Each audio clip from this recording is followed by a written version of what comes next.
warahmatullahi wabarakatuh. Kembali berjumpa dengan saya, Hersuna Arif dari Forum News Network. Apa kabar Anda semua? Semoga selalu dalam keadaan sehat walafiat dan selamat menikmati akhir pekan.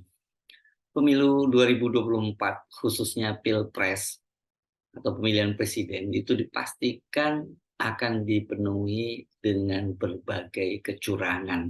Kecurangan akan berlangsung secara terstruktur, sistematis, dan masif atau sering disebut sebagai TSM karena ada dugaan sangat keras bahwa aparat kekuasaan khususnya Polri dikerahkan untuk memenangkan pasangan Prabowo dan putra Presiden Jokowi Gibran Rakabuming. Tanda-tandanya sudah sangat transparan karena polisi dikerahkan untuk melakukan pemasangan baliho pasangan Prabowo Gibran di seluruh Indonesia. Bersamaan dengan itu, sejumlah atribut kampanye pasangan Ganjar dan Mahfud di berbagai daerah juga dibersihkan oleh aparat polisi Pamong Praja. Yang paling menggemparkan adalah ketika pekan lalu atribut kampanye Ganjar Mahfud MD itu diturunkan di Gianyar, Bali, menjelang kedatangan Presiden Jokowi yang melakukan kunjungan ke Bali. Dan kasus yang terbaru, atribut Ganjar, ini Ganjar Pranowo saja ini ya, disapu bersih oleh petugas Satuan Polisi Pamong Praja di Pematang Siantar, Sumatera Utara, jelang kedatangan Ganjar di kota Pematang Siantar. Dampaknya kegiatan Ganjar untuk menyampaikan kuliah umum sampai kemudian dibatalkan. Bukan hanya baliho Prabowo dan Gibran yang sekarang ini terlihat sangat masif di mana-mana. Sebelumnya, baliho Kaisang Pangarep, ini putra bungsu Presiden Jokowi yang kini menjadi ketua umum dari Partai Solidaritas Indonesia, dalam waktu singkat menyebar secara masif di seluruh Indonesia. Dan soal inilah kemudian yang mengundang kekesalan dari anak-anak muda yang kemudian memunculkan tagar "Kami Muak". Dalam waktu singkat, praktis ruang publik di seluruh Indonesia itu diokupasi dan dikuasai oleh duet putra Presiden Jokowi, Kaisang Pangarep sebagai Ketua Umum Partai Solidaritas Indonesia dan Gibran Rakabuming Raka sebagai calon wakil presiden dari Capres Prabowo Subianto. Masifnya alat kampanye dua putra presiden itu menimbulkan tanda tanya. Siapa yang membiayai atribut kampanye yang nilainya diperkirakan puluhan bahkan ratusan miliar itu, dan institusi apa yang bisa bergerak secara masif terorganisir melakukan hal itu di seluruh Indonesia. Koalisi Masyarakat Sipil untuk Pemilu Demokratis mendesak Badan Pengawas Pemilu, Kompolnas, dan Komisi Nasional Hak Asasi Manusia untuk menyelidiki dugaan keterlibatan polisi dalam pemasangan baliho ini yang terjadi di Jawa Timur. Dalam keterangan kepada pers hari Sabtu 11 November 2023, Koalisi Masyarakat Sipil untuk Pemilu yang Demokratis menilai keterlibatan polisi itu melanggar undang-undang dan tidak dapat dibenarkan dalam kondisi apapun. Dugaan polisi terlibat memasang baliho atribut kampanye kampanye pasangan Prabowo Gibran itu mencuat ke publik, menyusul beredarnya sebuah video di media sosial ada konvoi truk yang dinarasikan membawa ratusan baliho pasangan Prabowo Gibran.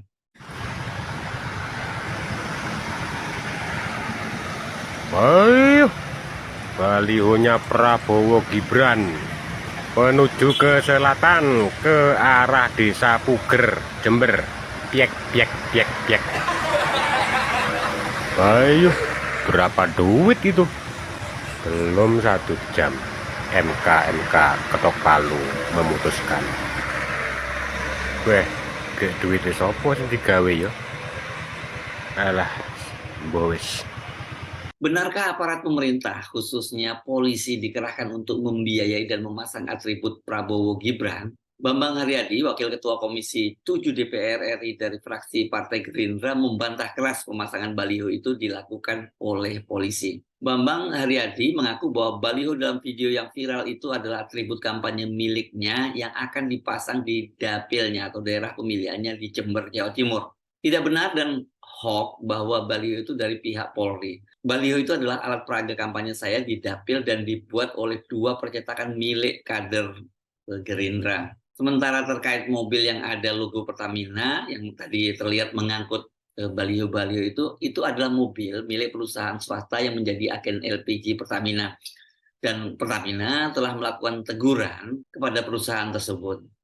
Bambang Haryadi menyayangkan menyebarnya berita hoax tersebut dan dia juga menyayangkan berita hoax itu menjadi rujukan bagi tim kampanye nasional Ganjar Mahfud dalam konferensi pers. Memang sebelumnya TKN Ganjar Mahfud membuat konferensi pers mempersoalkan video tadi. Saya meminta maaf kepada Polri yang menjadi korban hoax dan saya sangat yakin Polri senantiasa netral, tegas Bambang Haryadi. Bantahan serupa juga datang dari Polda Jawa Timur. Kepala Bidang Humas Polda Jawa Timur, Komisaris Besar Dirmanto, memastikan polisi netral dalam pemilu. Kapolri Jenderal Listio Sigit, ujar Kombes Dirmanto, senantiasa mengingatkan agar aparat Polri netral dalam pelaksanaan pemilu 2024. Dugaan aparat kekuasaan tidak akan netral itu tak terhindarkan setelah Presiden Jokowi menyatakan akan cawe-cawe pada pemilu dan Pilpres 2024. Kecurigaan yang menguat ketika melalui Mahkamah Konstitusi adik ipar Jokowi, yakni Ketua MK Anwar Usman, waktu itu belum dipecat ya, meloloskan Gibran sebagai calon wakil presiden mendampingi Prabowo Subianto. Ini melalui putusan Mahkamah Konstitusi 90 tahun 2023 yang sangat-sangat kontroversial dan mengundang kehebohan. Ini sebenarnya Anwar Usman ini sudah bisa masuk kategori melanggar Undang-Undang Nomor 1 tahun 1946 ya, menimbulkan kehebohan dan kontroversi yang di masyarakat ya, bukan hanya di Indonesia tapi seluruh dunia. Majelis Kehormatan Mahkamah Konstitusi yang dipimpin Profesor Jimli Asidiki kemudian mencopot Anwar Usman ini dari jabatannya sebagai Ketua MK karena dinilai melakukan pelanggaran berat terhadap kode etik hakim Mahkamah Konstitusi. Dari kasus Anwar Usman di Mahkamah Konstitusi dan lolosnya Gibran di Mahkamah Konstitusi, karena kan sebenarnya kalau berdasarkan Undang-Undang Pemilu ini usia Gibran yang belum 40 tahun itu tidak memenuhi syarat untuk sebagai calon wakil presiden ya, tetapi kan melalui keputusan di Mahkamah Konstitusi nomor 90 itu akhirnya Gibran lolos karena usianya tetap 40 tahun tetapi ada pengecualian buat mereka yang terpilih atau pernah atau sedang menjabat yang pada jabatan yang dipilih melalui pilkada. Dan itu jadi dia disebutkan apakah itu pilkada itu level bupati, wali kota, atau gubernur. Pokoknya pilkada, begitu saja. Dari keputusan itu saja kan kita sudah mendapat gambaran bahwa Jokowi dan keluarganya ini tidak segan menggunakan cara-cara curang untuk mewujudkan ambisinya terus berkuasa di Indonesia. Sampai mengubah undang-undang dan menggunakan Mahkamah Konstitusi, sebuah lembaga yang harusnya dijaga kemuliaannya karena ini adalah sebagai penjaga konstitusi negara.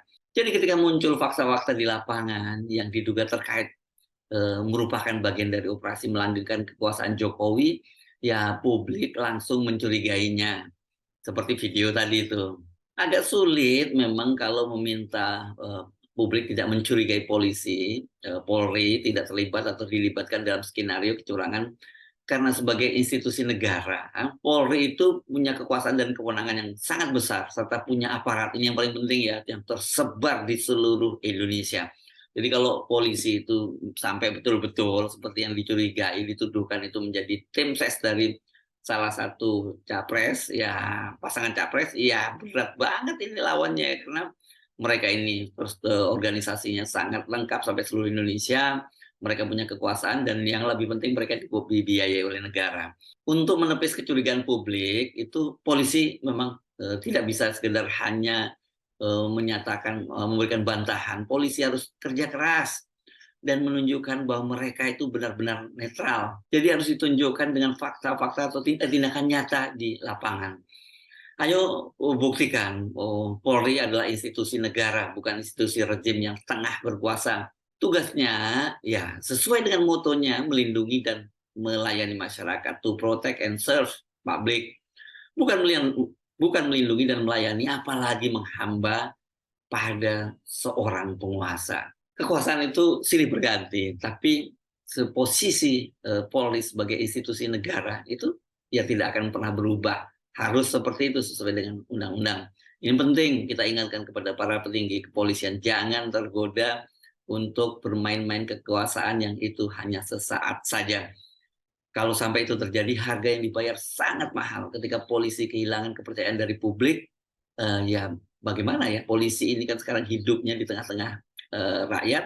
Kalau rakyat tidak lagi percaya, ya harganya sangat mahal. Jadi kita penting untuk mengingatkan jangan sekali-kali memanfaatkan lembaga kepolisian untuk kepentingan kekuasaan. Karena untuk mewujudkan polisi yang dipercaya oleh publik itu jalannya sangat panjang. Dan sementara pemilu, ya pilpres dari setiap 5 tahun bisa berganti dan selera penguasa itu juga bisa berganti-ganti. Saya Haris Arif dari Forum News Network. Sampai jumpa lagi. Wassalamualaikum warahmatullahi wabarakatuh. Kami muat.